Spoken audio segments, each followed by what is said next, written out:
Традиционно в мае Национальный музей открывает свои двери для любителей искусства. И каждый раз посетители ждут сюрпризы. И этот год не стал исключением. Директор музея рассказал о бусине желаницы Курай Фердек. Согласно народному поверью, бусина приносила достаток и удачу ее владельцам. Интерес к музею, к нашему, он есть.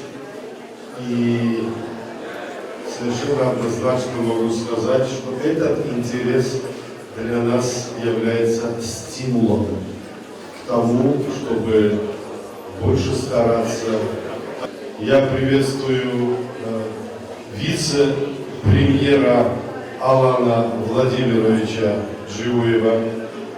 Я приветствую министра культуры Раду Филипповну Загоеву и наших многочисленных гостей, которые сегодня пришли разделить с нами сегодняшний праздник.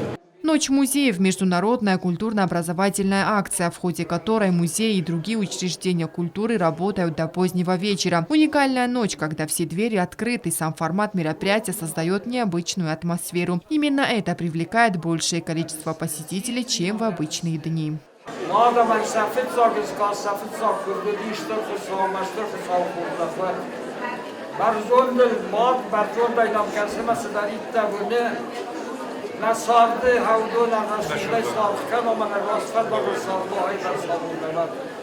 Руководство и сотрудники музея готовились к мероприятию несколько месяцев. И как итог, посетители смогли вкратце ознакомиться с историей и обычаями осетинского народа. Посмотреть предметы быта, традиционное обустройство осетинской сакли. Сотрудники музея рассказали о персонажах нардского эпоса. Уделили особое внимание отдельным фрагментам.